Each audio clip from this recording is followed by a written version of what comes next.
હું આજથી 2-2.5 વર્ષ પહેલાં કાશ્મીર ગયો હતો. લાઈફમાં પહેલી વાર ગયો હતો ને પહેલગામમાં જ રોકાયો હતો.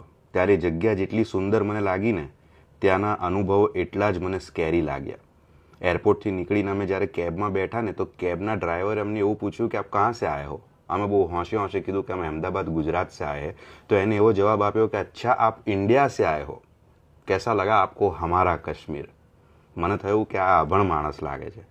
હોટલમાં ચેક ઇન કરીને પછી સાંજે ત્યાં બેટ બોલ પડ્યા હતા, તો હું રમતો હતો ને લોકલ 2-3 છોકરાઓ જોડાયા. મેં એક શોટ માર્યો. તો આપણે અહીંયા કેવું કે અરે ધોની, કોહલી, એ લોકોએ મને એવું કીધું કે અરે રિઝવાનભાઈ ક્યાં શોટ મારે રિઝવાનભાઈ. નેક્સ્ટ ડે જ્યારે અમે ખચ્ચર ઉપર આવા કોઈ પોઈન્ટ પર જઈ રહ્યા હતા, ત્યારે ત્યાંની લોકલ પોલીસ એક જગ્યાએ તાપણું કરી રહી હતી અને પોતાની ગન્સ ડ્રાય કરી રહી હતી. તો મને ક્યુરિયોસિટી થઈ, તો મેં પૂછ્યું, મેં કીધું કે આવી રીતે બંદૂકને આમ આગ સામે લઈ જાઓ તો કંઈ થાય નહીં. તો એમને બહુ પ્રાઉડલી કીધું કે આ મેડ ઇન પાકિસ્તાન બંદૂક છે, અને જમીનમાં દાટો, પાણીમાં દાટો, 10 વર્ષ પછી પણ કાઢો ને તો એવી ને એવી જ ચાલે. કે ત્યાંથી અમુક લોકો ઘૂસણખોરી કરીને આવતા હોય છે, ત્યારે અમને મળે છે ને અમે આ જ વાપરીએ છીએ. અમને ઇન્ડિયન ગન્સ જરા પણ ગમતી નથી. એ લોકોનો પાકિસ્તાન પ્રત્યેનો પ્રેમ જુઓ ને તો તમને નવાઈ લાગે. દે હેટ મોદી ગવર્મેન્ટ, અને મને વાંધો નથી, તમે કોઈ પણ ગવર્મેન્ટને હેટ કરી શકો છો, પણ એ લોકો ઇન્ડિયન આર્મીને પણ હેટ કરે છે. કોઈ પણ આર્મીના માણસને તમે પૂછજો કે ત્યાં રહેવું કેટલું ડિફિકલ્ટ છે.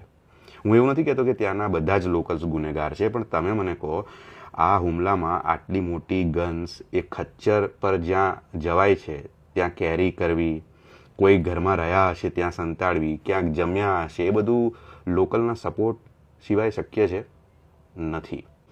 અને હવે ઘરમાં ઘૂસીને મારવાથી નહીં થાય. હવે એમની ઇકોનોમી પર લાટ મારવી પડશે, કેમ કે જ્યારે ભૂખ્યું પેટ એમને સમજાવશે ને ત્યારે જ ખબર પડશે. નહીં જવાય કાશ્મીર. રહી જાઓ છો કાશ્મીર ગયા વગર. ઉત્તરાખંડ છે, બધું કેટલુંય છે યાર જવા માટે. This is not fair. અને ઘણા લોકો એવું કહે છે કે એમાં લોકલાઇટ્સનો શું વાંક. આ એક મને વિડીયો મળ્યો છે, એ લોકોએ કેન્ડલ માર્ચ કરી છે. તમે ખાલી વિડીયો જુઓ. આ લોકોના મોઢા જોઈને તમને લાગે છે કે આ લોકોને જરાય ગુસ્સો, દુઃખ કે વસવસો છે? આ ખાલી પોતાની રોજીરોટી બચાવવા માટેનું નાટક છે. અત્યાર સુધી હું પણ પોતાને એવું સમજાવતો હતો કે આતંકવાદનો કોઈ ધર્મ નથી હોતો, પણ આ લોકોએ જ નામ પૂછી અને હત્યા કરીને સાબિત કરી દીધું છે કે આતંકવાદનો ધર્મ છે. સ્વર્ગ આવું તો ના જ હોય. ઓમ શાંતિ.